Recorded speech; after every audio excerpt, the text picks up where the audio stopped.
라디오 독서실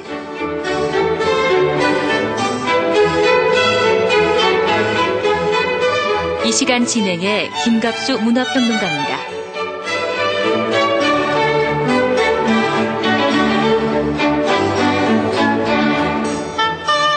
여러분 안녕하십니까? 라디오 독서실 김갑수입니다. 청취자 여러분들 추석 연휴 잘 보내고 계시죠? 징검다리 휴일까지 끼어서 아주 유난히 긴 연휴가 되고 있는데요. 해외여행 떠난 인파가 초유의 기록을 세웠다 하는데 역시 명절이면요. 고향 찾아가서 아는 분들, 친지 여러분들 같이 닮아지도 하고 또 남은 날엔 옛날 친구들, 어릴 때 친구들 만나는 그런 고전적인 풍경이 최고인 것 같습니다. 근데 다들 하는 말이요. 몇십 년 만에 만나봐도요. 어린 시절 친구들 낯설지 않다는 겁니다. 머리가 세다 못해서 이마가 훌렁 벗겨진 친구랑 놀리고 서로 그래도 웃기만 합니다. 원망사지 않죠. 아마도 아직 여물지 않은 꿈을 나누던 그 비슷한 꿈들 꾸던 한 시절 보낸 사이여서 그렇지 않겠나 싶습니다. 고향에 묻어든 그 시절의 낭만 또 꿈, 이 흰 새벽에 살짝 들춰보시면 어떨까요? 오늘 여러분들께 소개해드릴 작품 조영화 씨의 장편 소설입니다. 여우야 여우야 뭐하니 이런 제목의 책 함께 하겠습니다. 먼저 이번 주 신간 안내 들으신 다음 작품 만나보겠습니다. 성우 오인실 씨입니다.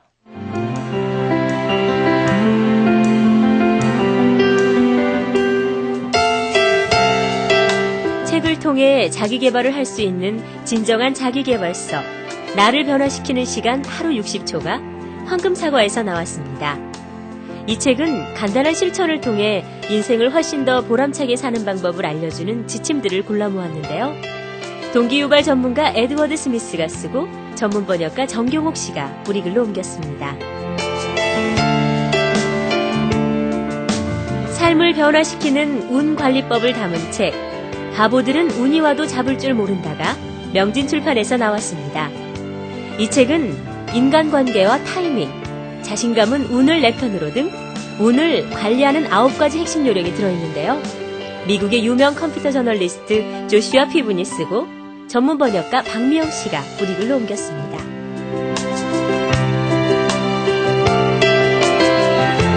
세계 최고 경영대학원에서 가르치는 핵심 강의를 집대성한 책 10일 만에 끝내는 MBA가 비즈니스북스에서 나왔습니다. 이 책은 실무에서 기본적으로 알아야 하는 마케팅, 계량 분석 등 모두 10장으로 이루어져 하루에 한 장씩 공부하도록 구성되어 있는데요. 미국의 유명 마케팅 전략가 스티븐 실비거가 쓰고 전문 번역가 김성미 씨가 우리 글로 옮겼습니다. 네, 신간 소개받으셨습니다. 오늘 함께 하실 작품 먼저 말씀드린 대로 조영아 씨의 작품입니다. 여우야 여우야 뭐하니? 먼저 작가 소개해드리면요. 2005년 대구매일신문 신춘문예 단편 마네킹 24호가 당선되면서 등단을 했습니다. 장편 여우야 여우야 뭐하니 이 작품으로 제11회 한겨레 문학상을 수상한 바 있습니다. 작가 모시겠습니다. 안녕하세요. 네, 안녕하세요. 예, 등단이 굉장히 늦으신 거죠? 예, 많이 늦었죠. 일반적으로 네. 등단하는 나이보다 10년, 네, 네. 심지어는 20년 늦게 늦깎이로 나오신 건데, 그럴 만한 과정이 있으셨던 건가요? 예, 결혼해서 애 키우다 보니까 아무래도 저 글 쓰는 게 힘들더라고요. 네. 네, 그래서 이제 그쪽에 전념하다가 애들 좀 키워놓고 이제 미련을 못 벗어서 다시 한 30대 넘어서 30 네. 훨씬 넘은 나이에 이제 다시 이제 본격적으로 그때 글을 쓰기 시작했습니다. 그래요. 오늘 함께 할 작품 여우야 여우야 뭐하니 어떤 작품인지 간단한 안내를 좀 해주시면 좋겠네요. 예, 재개발되고 변두리에 요즘 그런 쪽이 많거든요. 예. 그런 쪽에 이제 무허가 옥탑방에 사는 한 가정, 그러니까는 모든 게 이렇게 제도권 밖에서 좀 한 발짝 물러나 있는 그런 가정들의 거기에 닥친 풍파라든가 이런 네. 것들을 황폐한 삶의 풍경이 보이던데요. 예, 그런 것들을 헤쳐나간다 그럴까? 네. 그러면서 이제 그래도 살아야 하니까 어떤 희망 같은 걸 가지고 꿋꿋하게 살아가는 그런 스토리상은 그렇습니다. 근데 그렇게만 얘기해 주시면 무슨 민중주의 계열의 사실주의 문학을 이렇게 딱 떠올리게 되는데 이야기 전개는 전혀 그렇지 않아요. 여우가 네. 나타나서 말을 걸긴 네. 하는 뭐 네, 사라지고 없어지고 예, 아주 예. 뭐 굉장히 그 실험주의 계열 작품처럼 이야기가 구성돼 있어서 말이죠. 네. 방법적인 면에서는 완전히 사실적인 그런 작품은 아니고요. 환상적인 것과 현실적인 것이 이렇게 배합이 되어 있습니다. 네. 그래서 제가 상징적으로 집어넣은 것들이 소설 속에 많이 있거든요. 뭐 네. 여우라든가, 뭐, 모우면이라든가, 뭐 이런 것들, 분화구라든가, 이런, 이제 시 쪽에서 많이 쓰는 그런 상징 수법인데, 그런 거를, 한번 넣어봤습니다. 네. 네. 그러니까 그런 어떤 상징의 요소들을 네네. 쭉 작품 얼개 속에 집어넣어서 읽는 사람으로 하여금 굉장히 여러 가지 네. 이제 앞으로 보고 뒤로 보고 이렇게 네. 하는 그런 식으로 만드셨던데 그 이유가 있을까요? 빈민이라든가 이런 쪽, 제도권 밖에 있는 이런 쪽에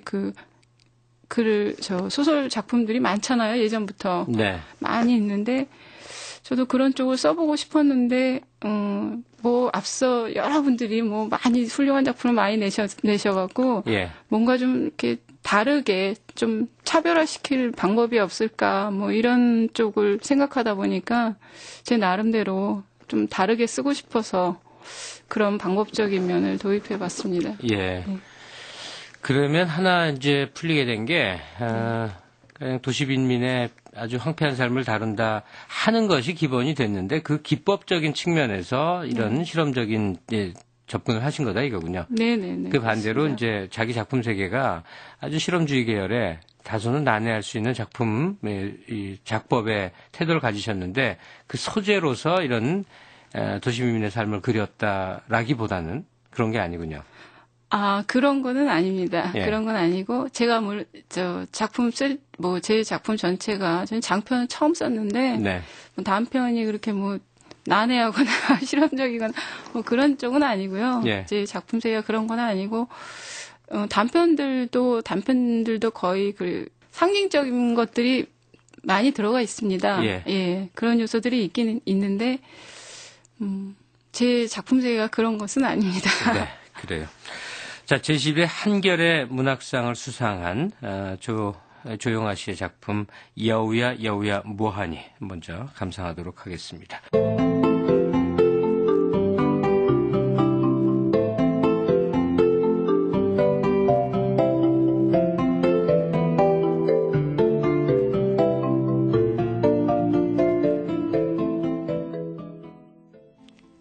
눈 내리는 날 새벽, 옥상에서 여우를 봤다.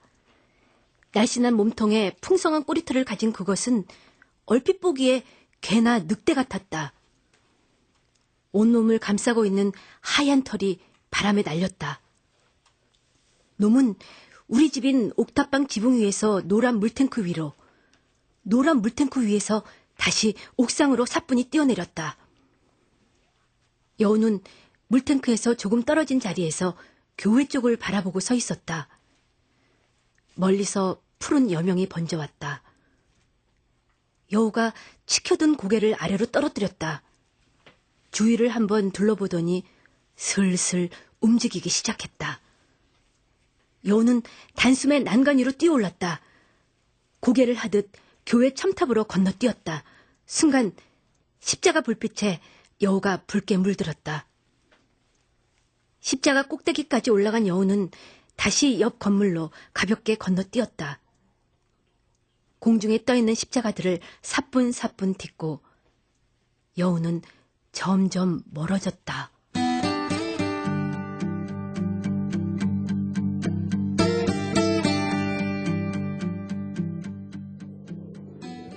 거기서 뭐해?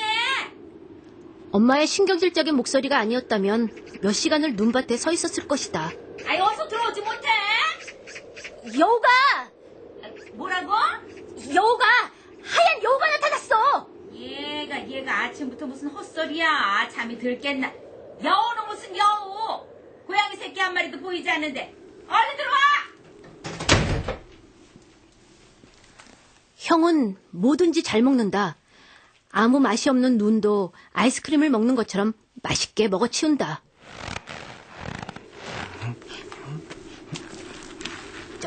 여우 알지? 응? 얼굴이 요렇게 세모지고 있잖아. 옛날에 동물원에서 형이 여우리에 들어갔었잖아. 그때 아버지가 여우를 죽이고 형을 구해냈잖아. 기억 안 나? 암튼 여우 있잖아. 그게 나타났었어. 진짜라니까. 내가 이 두 눈으로 똑똑히 봤어. 형은 눈 먹기를 멈추고 언손을 비벼댔다. 이 위대한 형을 이제부터 모호면이라 부르기로 한다.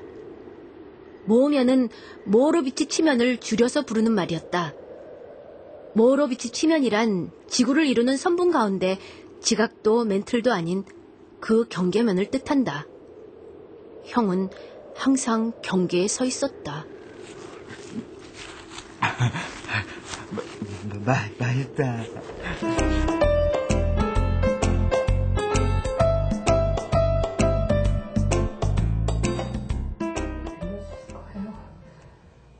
형님? 태식이님? 아버지는 드라마 광이다.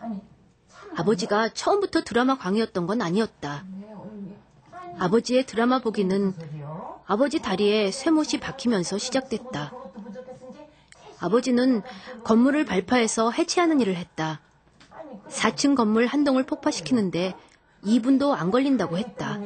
카운트다운을 하고 누군가 스위치를 누르면은 이 어마어마한 괴음과 함께 순식간에 건물이 무너지는 거야. 응? 그 순간 몸속에서 엔돌핀이 갑자기 확 솟구쳐. 야, 진동이 느껴질 때 그 기분 야릇하다. 응? 아주 이상한 쾌감이거든. 이게 안건 하고 나면은 한 5년은 젊어지는 것 같아. 그 맛 때문에 그 일을 깨려치우지 못했어. 건물을 발파해서 해체하는 것은 그곳에 새로운 무엇을 건설하기 위한 거야. 그러니까 이 때려 부수는 거라고 이게 다 나쁘게 볼 게 아니야. 응? 그건 엄연히 새로운 도약이거든. 도약이야. 어이구, 저 병신 저거 지혜인 바람 넣은 것도 모르고 저 병신 저거. 우리 집 식구들은 저마다 다른 우상을 갖고 있었다. 아버지의 우상은 리모콘, 엄마의 우상은 중고 트럭이었다. 모호면의 우상은 모호했다. 지금부터 내 우상은 여우다.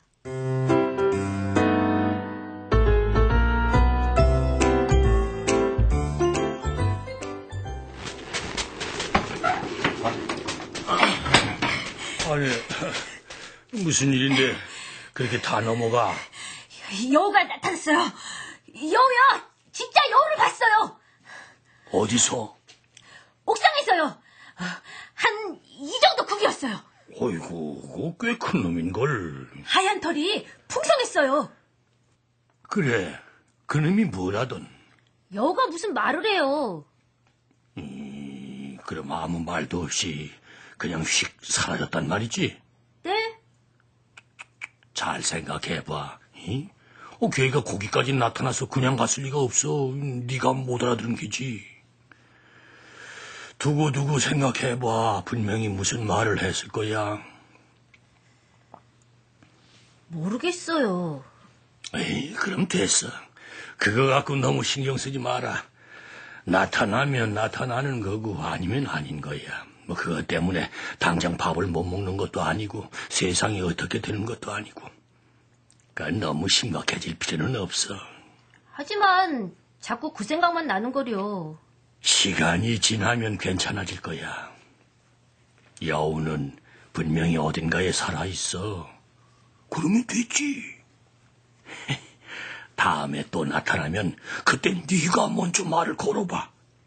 분명 녀석도 좋아할 거야.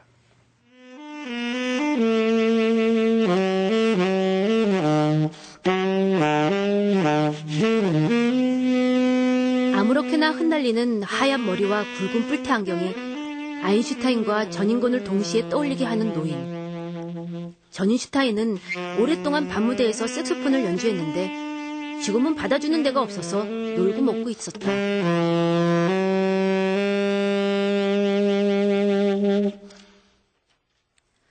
아침 일찍 중고 트럭을 끌고 나간 엄마는 오후가 한참 지나서 나무 냄새가 나는 새 포장마차를 끌고 왔다. 트럭 한동안 될 수 없을 거야. 대신 포장마차를 빌렸거든. 겨울 장사는 이게 낫다. 그럼 트럭은? 걱정 마. 아주 팔아버린 건 아니고 잠깐 바꾼 거야. 다시 바꿔오면 돼. 야, 잘되겠다. 아주 박살내버려. 엄마가 포장마차를 한다는 것은 왠지 꺼림칙했다. 아버지가 저렇게 텔레비전만 열심히 보지 않는다면 엄마가 포장마차를 안 해도 될 것 같았다. 엄마랑 시장 갈래? 싫어!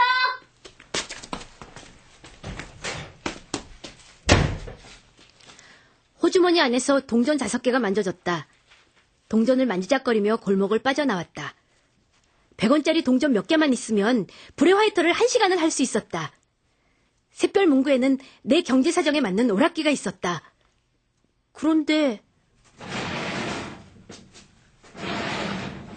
저기 아줌마, 밖에 오락기 치웠다. 네? 이제 안 해. 자꾸 고장나서 치워버렸어. 여자는 단추만한 플라스틱 인형 눈에 본드를 바른 다음 곰인형에 대고 꾹 눌러 붙이고 있었다. 손놀림이 어찌나 빠른지 눈을 단 곰인형들이 금세 늘어났다.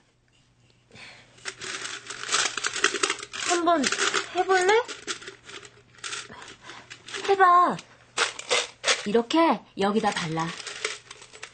나는 여자가 하던 것처럼 플라스틱 눈 뒷면에 본드를 칠했다. 아, 그렇지, 옳지. 너무 많이 칠하지 말고. 됐어. 그거 여기다 붙여봐.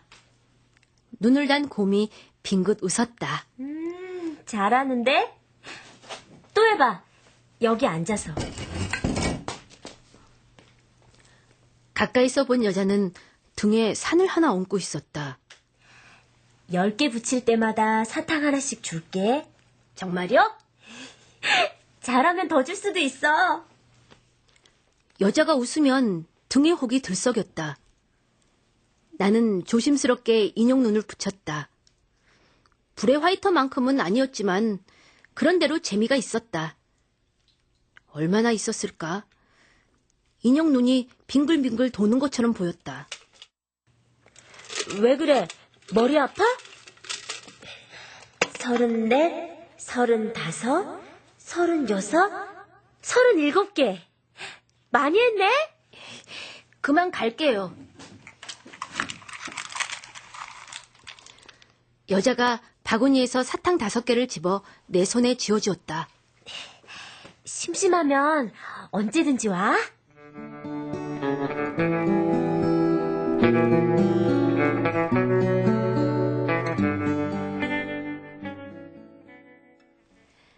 다음 날 또 다음 날도 난 샛별문구에 갔다.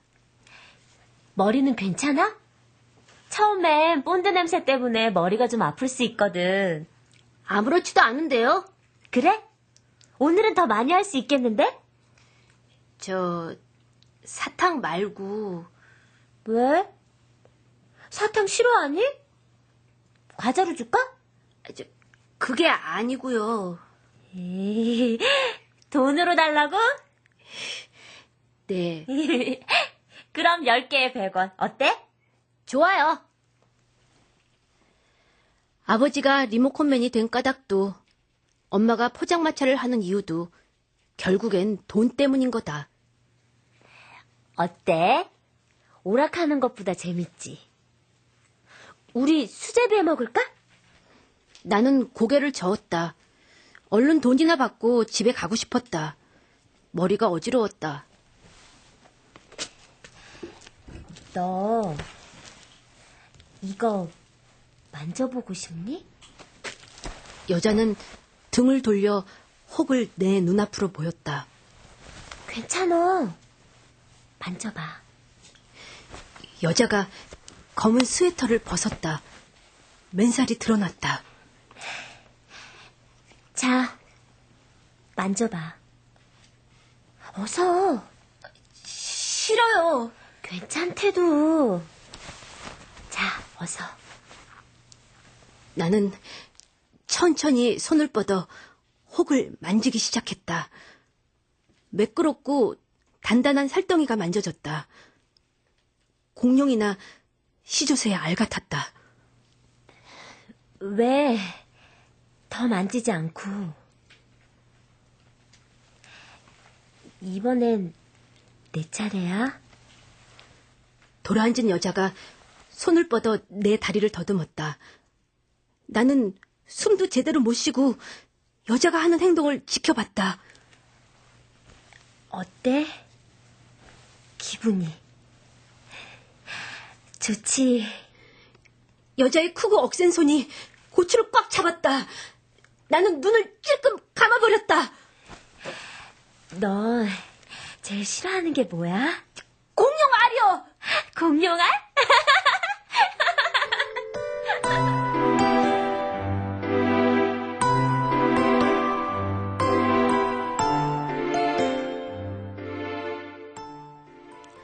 엄마가 닭똥집이 야채와 김치를 만났을 때라는 메뉴를 개발했다.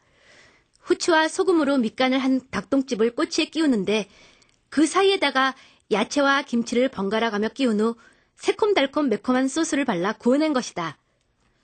엄마가 포장마차에 간 사이 모호명과 나는 꼬치를 끼웠다. 놀라운 것은 그 자리에 아버지가 은근슬쩍 합세한 것이다. 그게 아니고요. 야채, 닭똥집, 김치 이렇게요. 자, 그게 말이다. 제대로 못 끼우기는 모으면도 마찬가지였다. 또 틀렸잖아. 이게 먼저라고. 어? 그 다음 이거. 그만 나가. 야, 이게 하다 보니 아주 재밌구나. 응? 근데 말이야. 이런 걸 왜 이렇게 힘들어서 여기다 이 죄다 꽂는지 모르겠다, 이거. 이런 건 그냥 고추장 양념해가지고 참기름 한 방울 톡 떨어뜨린 다음에 냄비에다 달달달달 볶아 먹으면 이게 최고인데, 이걸 못하네, 여기다 이렇게 줄줄게. 이게 성가시게, 이게. 이런 게 유행이에요. 유행? 네. 길거리에 나가면 다들 이런 걸 하나씩 들고 다녀요. 별게 다 유행이다. 아버지는 꿈이 뭐예요? 자식이 뭐 별걸 다 먹고 그래. 그건 말이야, 인마. 너처럼 고추가 덜 큰 애들한테 해당되는 말이야, 이놈아. 꿈하고 고추하고 무슨 관계가 있어요? 있고 말고 아주 밀접한 상관관계가 있지. 네 고추가 커질수록 네가 가지고 있는 꿈의 크기는 줄어들 걸 아마. 그러니까 둘은 말이야. 둘은 반비례 관계에 있는 거야. 안 그래? 모르겠는데요. 자식이 네. 나도 너만 할 때 꿈이 있었다. 그때 아버지 꿈이 뭐였는지 알아? 응? 고래 잡는 거였어, 고래. 집채보다 큰 귀신고래를 잡는 거. 근데 귀신고래는 이 지구상에 얼마 없대. 5대양을 다 뒤져도 볼까 말까래. 이게 얼마나 허망한 소리냐. 꿈은 이루기 위해 존재하는 거라고 믿고 있던 시절이었으니까 말이야. 그 사실을 알고부터 이 자동으로 이 꿈이 바뀌었어. 그게 뭔데요? 일일이 다 말할 수 없지. 왜요? 나 인생가 막 왜긴 왜야. 너무 많아서지. 자고 일어나면 바뀌고 또 자고 일어나면 바뀌고 그랬으니까.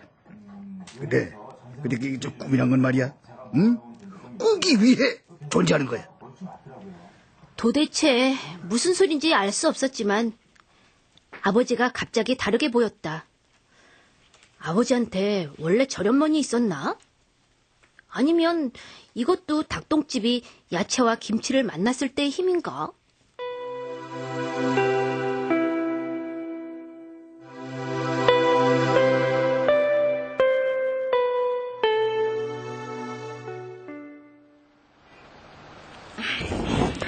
그럼 잘 살펴가세요.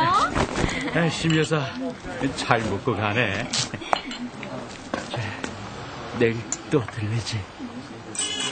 남자는 엄마의 손을 덥석 잡았다. 엄마는 남자가 잡은 손을 살짝 뿌리쳤다. 살짝.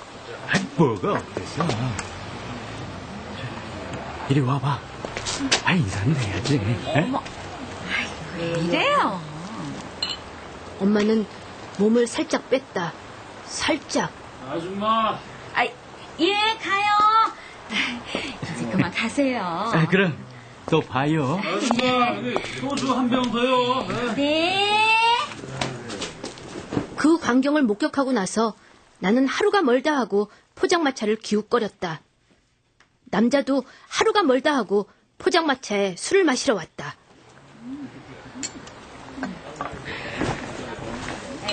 어서. 나는 엄마를 노려봤다. 엄마의 가장 가까운 자리에 남자가 보였다. 아니, 밥 안 먹었니? 왜 어디 아파? 인상은 왜 그렇게 푹 쓰고 있어? 엄마! 아들이야? 예, 작은 애요. 상진아, 인사해야지. 인사는 무슨? 어서 인사하래도. 얘가 왜 이래? 나는 남자를 노려봤다. 녀석 아주 똘똘해 보이는데 장군감이네. 아유, 장군은 무슨 장군. 인사도 안 하는데요. 야, 너 마음에 든다. 아이, 꼬마야, 이리 와봐. 아이, 가까이서 보니까 더 잘생겼는 걸. 꽃미남이야. 자, 어디, 여기 좀 앉아봐라. 자, 아저씨가 손금 좀 봐줄게. 이 정도야. 적을 아는 차원에서 해줄 수 있다. 어디 보자. 이야, 얘 삼복을 타고났네. 재물운도 있고 명예운도 있고. 아이고, 이런. 여자운도 있네. 자, 아주머니, 얘 크게 키워야겠어요. 정말 그런가? 이 남자의 말이 사실이라면 사실이었으면 좋겠다. 남자는 소주 한 병을 다 비우고 일어났다. 심여사, 나 갈게요. 안녕히 가세요. 그 녀석 인사도 잘하네. 고맙습니다.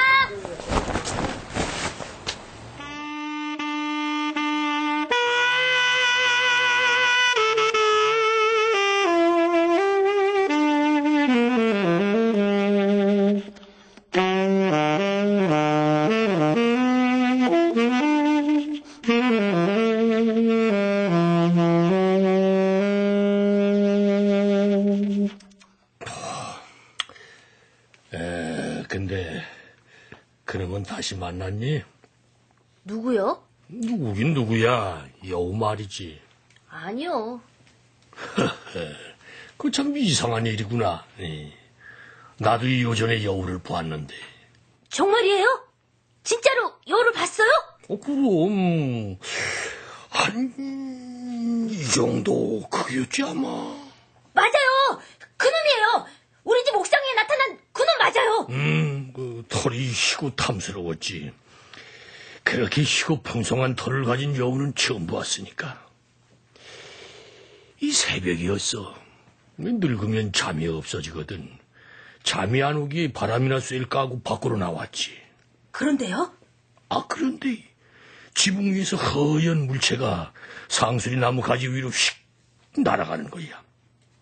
처음에는 박쥐나 하늘 다람쥐를 생각했지. 그런데 자세히 보니 덩치가 아주 크더라고.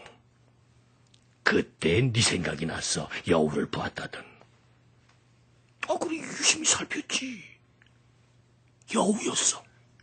어디로 갔는데요? 상수리 나무에서 소나무로, 소나무에서 후방나무로, 후방나무에서 떡갈나무로 눈 깜짝할 새에 사라졌어. 아따, 그럼 귀신처럼 빠르더군. 그쵸? 정말 빠르죠? 여우는 잘 살고 있으니까 걱정 말아라. 전인슈타인은 색소폰을 닫고 또 닦았다. 근데 말이다. 만약에 나한테 무슨 일이 생기면 이건 네가 잘 간수해. 그게 무슨 말이에요? 혹시 무슨 일이 있으면 잠깐 보관하고 있으라고. 다시 찾으러 올 테니까. 전인슈타인은 그날 이후로 다시 볼 수 없었다. 색소폰만 판잣집에 남아있었다. 판잣집이 헐린다는 소문이 돌았고 나는 색소폰을 집으로 가지고 왔다.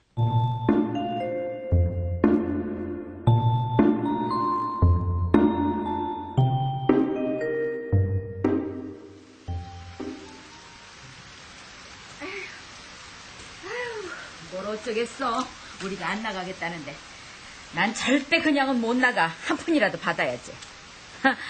무허가 좋아하시네. 눈 감아줄 때는 언제고 이제 와서 무허가라고 길바닥으로 내쫓아? 나쁜 자식들.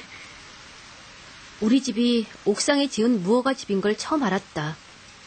빌라가 부도가 나서 세입자들은 모두 이사를 가야 하는데 우리 집은 아무런 보상도 받을 수 없다는 소리를 들으면서 나는 다시 잠속으로 빠져들었다.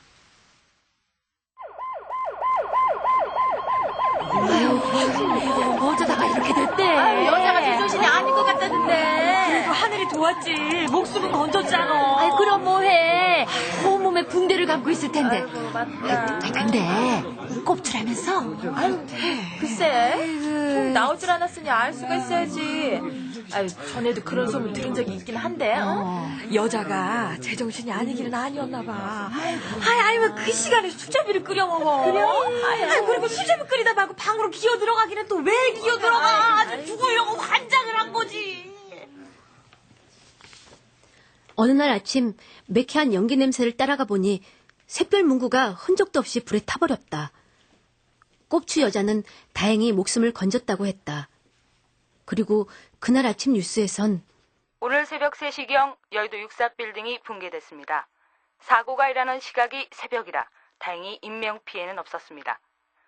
건물 안에 있던 일부 사람들은 신속한 대피로 목숨을 구할 수 있었습니다. 텔레비전을 보고 있던 아버지의 눈에 맑은 피가 돌았다. 가서 천물 한 것만 가져와라. TV에서는 64빌딩이 무너지는 모습을 여러 각도에서 연속적으로 보여주고 있었다. 저걸 저렇게 끝내다 이제 안쪽이 대체 어떠느냐? 응? 저건 대파 공법으로 아래부터 연쇄적으로 주저앉게 해야 이게 쌈박한 건데 이게 아니 어느 미친놈이 저걸 무식하게 저 지경으로 만들었어 저걸? 건물을 지을 때 기초 공사가 중요하듯이 무너뜨리는 것도 이게 아랫부분이 더 중요해. 밑에서부터 차례로 잘 꺼져줘야 하거든. 응? 밑에서 버티고 있으면은 위에 있는 것들도 제대로 주저앉지 못해. 가만히 있어봐. 저건 제대로 작업한 게 아니야 저게. 발파 공법을 썼다면 파편이 저런 식으로 튀진 않는다고 저게. 응? 저거 봐. 저 우리나라에서 최고로 높은 빌딩이 무너졌대. 근데 신기하게 한 사람도 안 다쳤대. 용치. 지금 그게 문제야? 내 코가 석잔데? 아니 이 옆에 내가 왜 신경질은? 그럼 지금 신경질 안 나게 됐어? 당장 길거리로 나가게 생겼는데 저런 게 눈에 들어오냐고. 우리 어디로 가냐고. 난 저런 거 100개가 무너져도 하나도 안 신기해. 나도 그랬다. 64빌딩이 무너지는 모습보다 우리 가족이 길거리에 나앉는 모습이 더 눈에 선했다.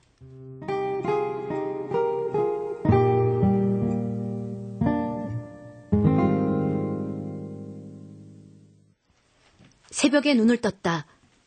야릇한 기운이 느껴졌다. 얼른 일어나 창가로 달려갔다.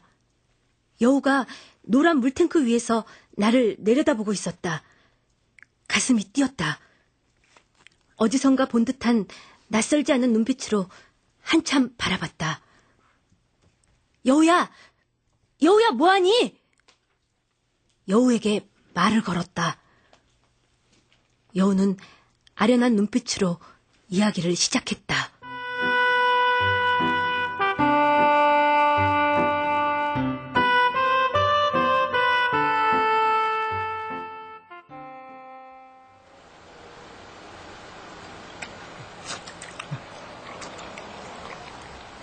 뜨거워. 그래, 얼른 먹고 가. 더 줘? 그래. 모호명과 나는 국수로 허기진 배를 채우고 있었다. 곧 손님들이 들이닥칠 시간이다. 어서 들어오세요. 그런데 오늘 손님은 손에 강목을 하나씩 들고 있다. 아니, 어떻게들 오셨나요? 당신 말이야, 청운연립 꼭대기에 살지? 그런데요?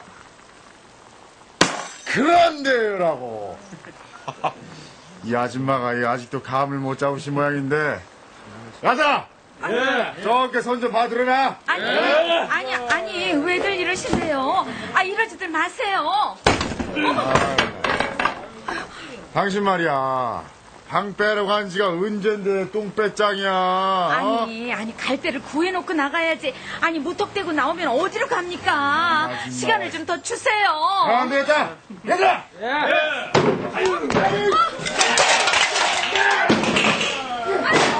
그때부터 남자들은 의자를 때려 부수고 그릇을 깨고 끓여놓은 국물을 엎질렀다. 엄마가 나를 안고 귀를 막았다. 이놈의 자식들아! 차라리 나를 패내려!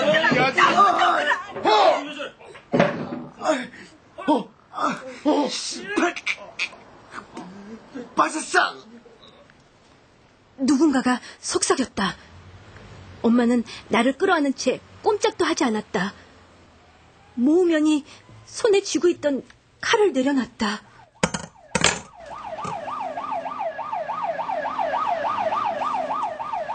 엄마와 모으면은 경찰한테 붙잡혀갔다. 아버지는 밤새 경찰서에 가 있었다. 며칠 후 모으면이 정신지체하라는 게 정상 참작되어 돌아왔다. 그리고 며칠 후 엄마가 트럭을 되찾아왔다.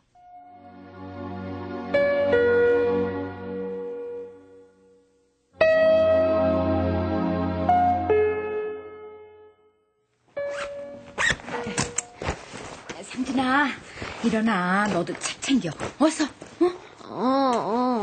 아이, 어서. 이사 가야지. 그저 뭐 돌챙이인 거 없나 잘 봐. 엄마는 작은 보따리와 그릇이 든 플라스틱 통을 머리에 이고 문을 나섰다.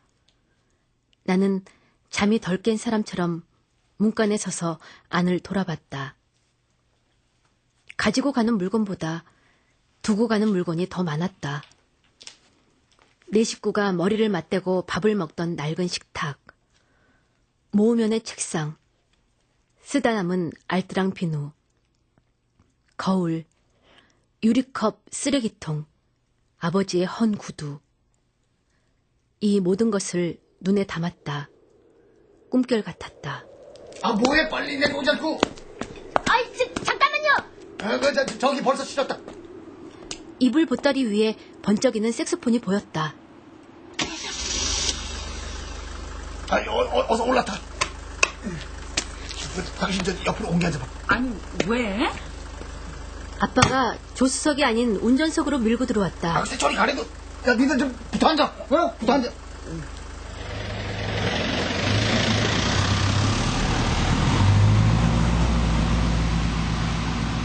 차창으로 눈발이 날렸다. 공중에 떠있는 노란 불빛들이 하나 둘 꺼졌다. 나는 뒤를 돌아봤다. 점점 굵어지는 눈발 사이로 하얀 물체가 옥상을 가로질렀다.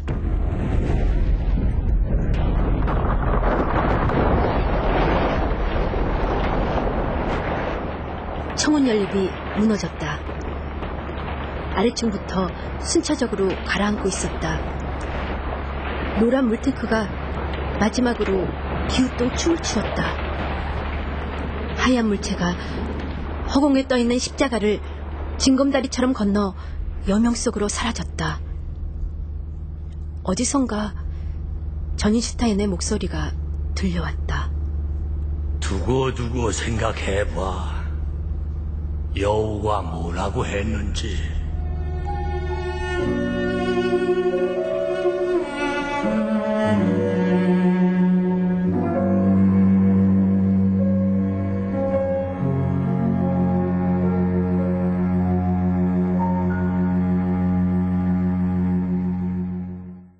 조용화 장편소설 여우야 여우야 뭐하니 함께 하셨습니다.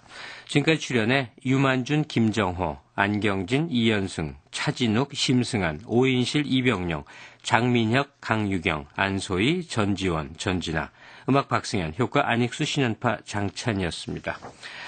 작가와의 대화 계속 이어나가도록 하겠습니다. 조용화 씨, 여우야 여우야 뭐하니. 여기서 여우가 뭡니까? 이렇게 물어보는 게 질문이 될지는 모르겠습니다. 예, 여우가 뭡니까? 예. 여기서 여우라는 것은 왜 사람들이 그 어떤 낯선 상황이나 아주 그 벼랑 끝에 힘든 상황에 내몰렸을 때 뭔가를 잡고 싶은 그런 게 있지 않습니까? 그렇죠. 네, 그러니까 예를 들어서 그러니까 끝까지 마지막까지 놓지 말아야 될 끈 같은 거, 보이지 않는 끈 같은 거를 제가 상징적으로 이제 여우로 대변을 시켜 놓은 것입니다. 그러니까 쉽게 말하면 뭐 흔히 말할 수 있는 희망 같은 거일 수 있겠죠. 네. 그리고 그게 모두의 눈에 보이는 건 아니에요. 그렇죠. 이 몽정을 마친 그 소년의 예. 눈에 그리고 색소폰 할아버지 예. 눈에 이렇게 보였군요. 예. 그러니까 이게 여우라는 게 일종의 희망의 메시지다. 혹은 뭐 마지막 지푸라기를 잡는 것 예. 같은 심정, 절박한 내몰린 자의 또 어떤 마지막 시선이다. 이렇게 봐야 되겠군요. 네, 네, 그 그렇죠. 여우에게 말을 걸거나 여우가 말을 건네오죠. 네, 네. 그 설정을 어떻게 받아들여야 될까요? 같은 맥락에서 이해를 하시면 될 거라고 생각합니다. 예. 그러니까 힘든 상황일수록 그러니까 뭔가 이렇게 보통 뭐 종교가 있는 사람이면 어디에 뭐 매달리거나 신에 매달리고 그러지 않습니까? 기도를 하고 구원을 원하지 않습니까? 네. 네, 그런 것처럼 뭐 쉽게 생각해서 여우에게 말을 건다는 거는 간절한 바람 같은 거죠. 일종의. 네. 그러니까는 그 상황이 더 힘들고 절박해질수록 여우를 더 찾게 되는 거죠. 네. 네, 그런 맥락에서 이해를 해주시면 될 것 같습니다. 여기 등장하는 사람들 한 사람 한 사람의 성격 규정이 다 각기 독특하고 재밌습니다. 우선 전인 슈타인 할아버지. 예. 이런 이름은 어떻게 생각하셨나요? 전인권하고 아인슈타인이 합성된 거죠. 예, 그렇습니다.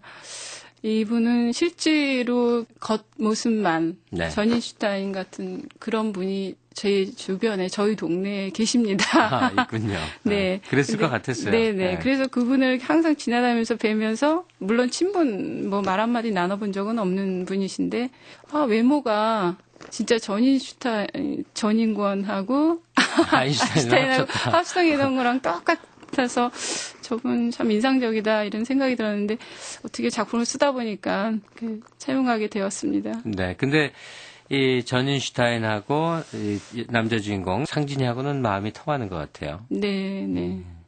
그러니까는 처음에 그 전인슈타인 설정을 제가 가장 망설인 부분인데요. 구성할 때, 인물 설정할 때 좀 너무 전형적인 인물이 아닌가 소설 속에서. 네. 그래서 제가 그 부분을 굉장히 망설였는데,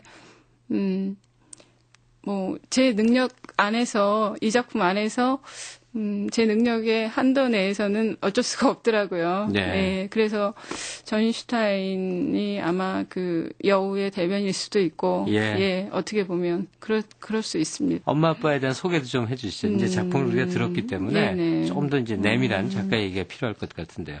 글쎄요, 보통 이제 남자들이 이렇게 집에 밖에 나와서 일을 못 하고 가장들이 그렇게 안에 들어앉을 경우에는 굉장히 무기력해지고 자기 자신의 그 담을 많이 쌓더라고요.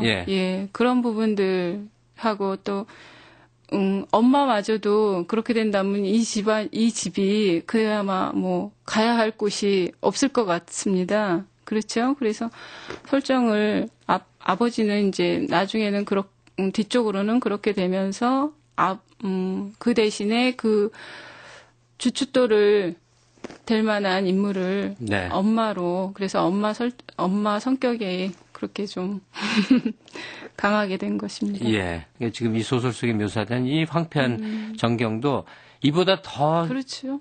아주 뼈저리고 극악한 삶의 상태 같은 걸 우리가 많이 보게 돼요. 네.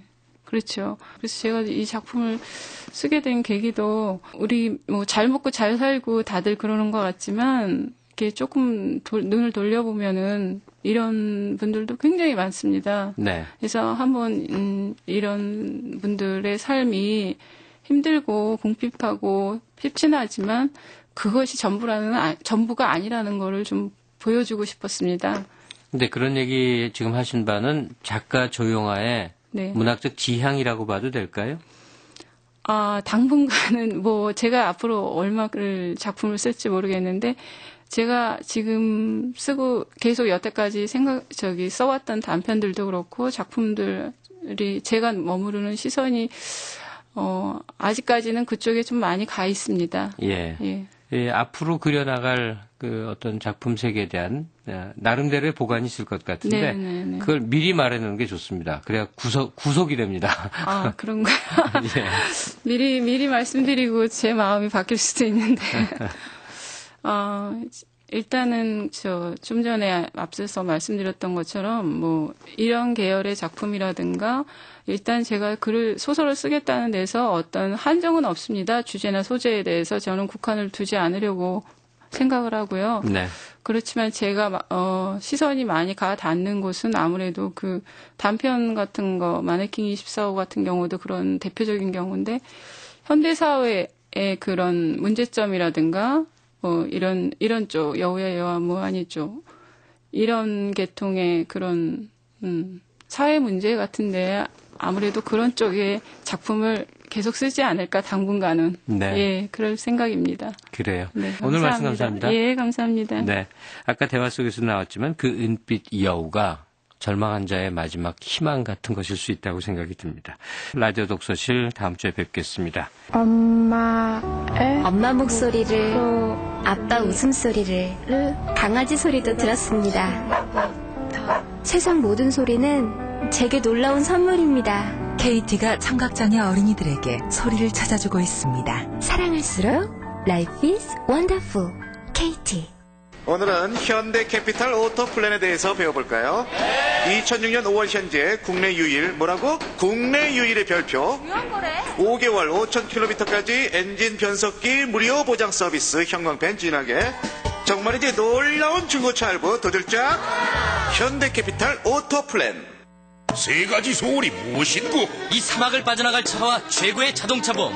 가격은 깎아주세요. 뻔뻔한 것. 예따 전화. 1001번을 눌러. 1001야화 1577에 1001번만 누르면 하이카 서비스를 깎아준다는 이야기. 하이카 다이렉트. 숲 도정환. 낙낙장성 혼자 이루는 숲은 없습니다.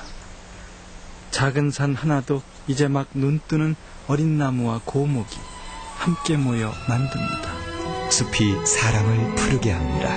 우리 강산 푸르게 유한 김벌리. 안녕하세요. 안성기입니다.